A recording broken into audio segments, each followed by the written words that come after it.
दोस्तों नमस्कार, मैं हूं विनीता यादव। अरविंद केजरीवाल की गिरफ्तारी के बाद उन्हें अंतर्राष्ट्रीय स्तर पर काफ़ी सहयोग मिल रहा है। पहले जर्मनी ने बोला और अब अमेरिका ने बोला कि किस तरह से अपोजिशन को लोकतंत्र की इस खूबसूरती का हिस्सा मानते हुए उसमें फेयर ट्रायल होना चाहिए।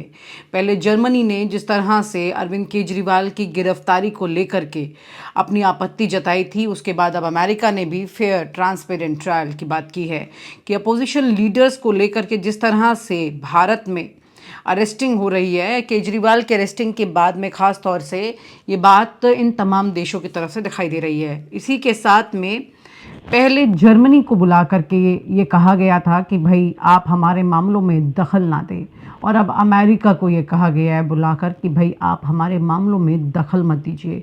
ऐसा कुछ सीक्वेंस पिछले कुछ वक्त से देखने को मिल रहा है लगातार। इससे पहले आप जानते हैं कि जब कनाडा के साथ में किस तरह से काफ़ी विवाद बढ़ता चला गया था, तब उनको बुलाकर कहा गया था। आजकल भारत सरकार अपने विदेश दौरों पर जाने के अलावा विदेश के साथ अच्छे रिश्ते रखने की जगह में उन्हें बुलावा दे करके अक्सर अब ये बताती दिखाई देती है कि आप अपना काम कीजिए, हमें हमारा काम करने दीजिए। आइए आपको बताते हैं कि अमेरिका ने क्या कहा जर्मनी के बाद अरविंद केजरीवाल को लेकर।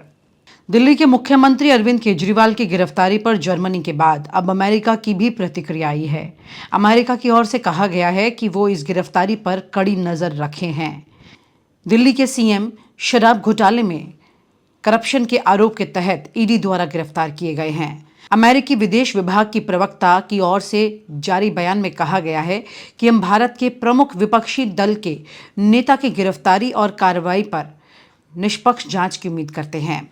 अमेरिका की ओर से अरविंद केजरीवाल की गिरफ्तारी को लेकर कहा गया है कि वो सीएम की हालिया गिरफ्तारी की रिपोर्ट पर बारीकी से नजर रख रहे हैं, निष्पक्ष पारदर्शी कानूनी प्रोसेस की उम्मीद करते हैं। कुछ दिन पहले जर्मनी ने भी दिल्ली के मुख्यमंत्री के लिए निष्पक्ष सुनवाई की बात हो, ऐसी बात कही थी। अमेरिकी विदेश विभाग के प्रवक्ता ने मामले के बारे में ईमेल से पूछे गए सवाल के जवाब में कहा है, हम मुख्यमंत्री केजरीवाल के लिए निष्पक्ष पारदर्शी और समय पर कानूनी प्रक्रिया को प्रोत्साहित करते हैं। सीएम अरविंद केजरीवाल को दिल्ली शराब नीति मामले में पैसों के लेन देन से जुड़े आरोपों की बुनियाद के तहत ईडी ने गिरफ्तार किया है। इससे पहले जर्मनी ने भी दिया था बयान। अमेरिका से पहले जर्मनी ने भी अरविंद केजरीवाल की गिरफ्तारी को लेकर चिंता जताई थी। जर्मन विदेश मंत्रालय ने कहा था, हम मानते हैं और उम्मीद करते हैं कि न्यायपालिका की स्वतंत्रता और बुनियादी लोकतांत्रिक सिद्धांतों से संबंधित मानकों को भी इस मामले में लागू किया जाएगा। जर्मनी के इस बयान पर भारत ने गंभीर आपत्ति जताई थी।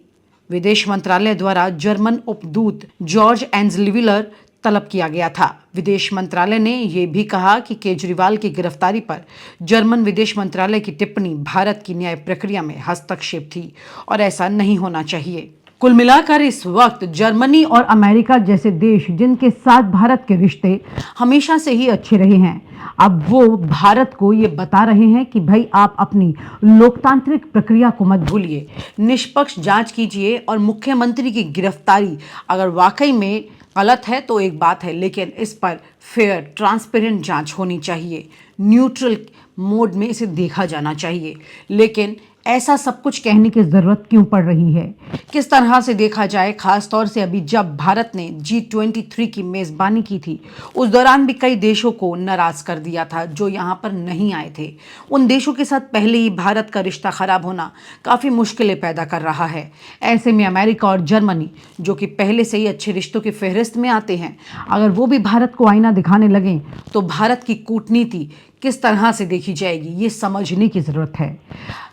यहाँ पर देखना ये भी होगा कि जिन देशों के साथ में अच्छा सामंजस्य बिठाना चाहिए, या यूँ कहे कि जिन देशों के लिए पहले से ही भारत ने अपने बहुत सारे फैसले दांव पर लगा रखे हैं, ऐसे में ध्यान देने की ये ज़रूरत है कि उनके साथ कम से कम भारत के अंदरूनी किसी भी राजनीतिक गतिविधि के चलते रिश्ते खराब ना हो। अगर यहाँ पर भारत चूकता है तो सीधी सी बात है कि भारत कूटनीतिक रिश्तों को ध्यान में ना रखते हुए सिर्फ अंदरूनी राजनीति पर विजय पाने के लिए इन दोनों सिर्फ एक तरफा सोच रहा है।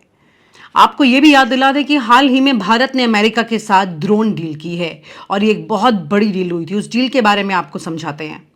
अमेरिका ने भारत के साथ अपने रिश्तों पर कहा है कि भारत के साथ रिश्ते बेहद अहम हैं। अमेरिका की जो बाइडेन प्रशासन ने लगभग 4 अरब डॉलर की लागत पर भारत को MQ-9B ड्रोन बेचने पर मोहर लगाई थी।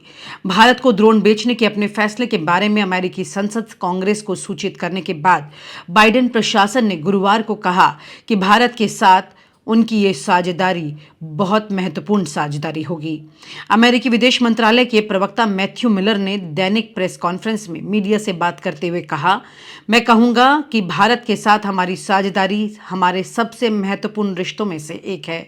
भारत के साथ मिलकर काम करना हमारी महत्वपूर्ण प्राथमिकताओं में से एक है। आइए वो तस्वीरें आपको दिखाते हैं जिसमें भारत ने अमेरिका के विदेश मंत्रालय के अधिकारी को बुला करके उनसे बात की है। 40 मिनट तक ये बात चली है और 40 मिनट की बातचीत के बाद में बाहर आने के वक्त में जो उनके तेवर थे उसके पता लगता है साफ कि ये कोई बहुत ज्यादा अच्छी बातचीत का हिस्सा तो नहीं रहा होगा। कुल मिलाकर भारत में लोकसभा चुनाव चल रहे हैं और इन चुनाव के दौरान राजनीतिक गतिविधियों का बहुत असर पड़ेगा। वहीं दूसरी तरफ विदेश के द्वारा भारत को बार बार ये बताना कि वो लोकतंत्र का ध्यान रखे, निष्पक्ष काम करे, ये भी संदेश जनता तक जा रहा है। इस बात को भी बीजेपी को नज़रअंदाज नहीं करना चाहिए, या यूं कहें कि बीजेपी जो कि इस वक्त सत्ता में बैठी है उसे इस बात पर बहुत गंभीरता से ध्यान देने की ज़रूरत है, क्योंकि जिस तरह से न सिर्फ देश में बल्कि देश के बाहर भी भारत की छवि एक अलोकतांत्रिक तौर पर सामने पेश हो रही है, निकल कर आ रही है, ये एक बहुत बड़ा खतरा आने वाले वक्त में साफ सुथरे तौर पर देखा जा सकता है, जिसमें न सिर्फ भारत के अंदर लोग उनसे नाराज दिखाई दे सकते हैं बल्कि बीजेपी से नाराज होने वाले लोग देश के बाहर भी अब लिस्ट में बढ़ते जा रहे हैं।